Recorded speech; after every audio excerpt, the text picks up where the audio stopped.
Hey, we finally get to 60 subscribers. Thank you. Thank you all. I appreciate it. It's very encouraging to smash that thumbs up button. Or even a comment, even one that's constructive criticism is still encouraging to let people know, or to let me know, I'm sorry, that you are watching. Before I forget, I want to say that the very first YouTube channel that I ever subscribed to was the Sylvester the Talking Cat series with Steve Cash. Recently, I learned that he killed himself. He lost his battle with depression, and I am just so shocked. I mean, he literally brought me so much joy. His videos were just so funny, and I can't imagine how his cat is feeling, how Sylvester's feeling, and poor Shelby had gone blind, and it's just so heartbreaking to watch somebody lose their battle with a mental health problem like that. It's sad. Just so sad. So, in case you're still wondering if you make a difference on YouTube, Steve Cash, I'm sure you will always, because your videos are timeless. Thank you for the enjoyment that you brought me, and you still bring me. So the episode 15, United We Stand, Divided We Fall. This is a list of officer-involved shootings, pretty much fatalities, in the month of March 2015. And the only reason why I mention the race is because at the end of it all, I want to do a literal count of, I want to break it down. I want to see a real count. I realize that it means, per capita, blah, blah, blah. But these also have the states. I mean, really, I just want to do a count and just bring to light that all of the stories are tragic. It doesn't matter what color. There's some stories so tragic that, you wouldn't need to tell me if they were black, white, blue, yellow, or green. I'd be so disgusted that absolutely I would be right there in any kind of a protest if they weren't giving the attention that was necessary.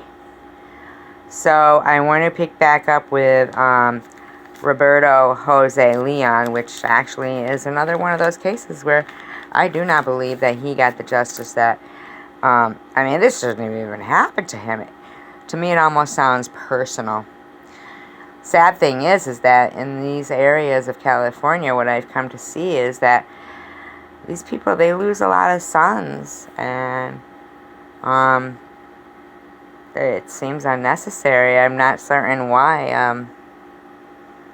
They don't seem very bad people. Like, they have tight family values and everything. But, of course, I don't know the whole story, but on, everything that happens. But I do go as far to try to look beyond the crime. I search and search to see if there's some things I can find that especially helpful if there is a Facebook page of the person and the family has left traces of who this person was before they became defined by the crime. It's very helpful to get an informed opinion on who that person was that you're protesting for or fighting for or speaking of. So ROBERTOJOSELEON, whom I will tell you, in any of the write-ups that I saw of him, any of the memorials on his obituary page were speaking very highly of him.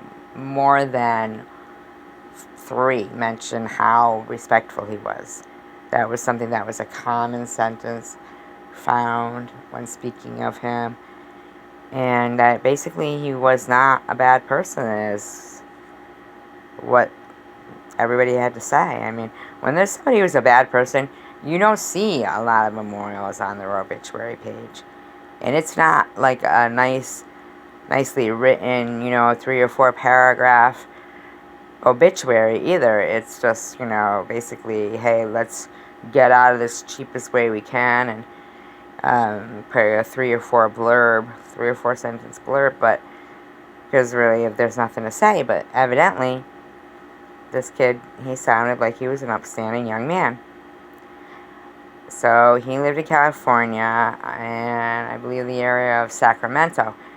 And funny thing is there's so many conflicting accounts of this story too. Like, one that I read was, they explained it as there was a 19-hour standoff. They sent in a robot. Eventually, he was pulled over for speeding on a motorcycle. Now, he did pull over. Witnesses said all of a sudden a shootout ensued. Not a shootout. Let me rephrase that.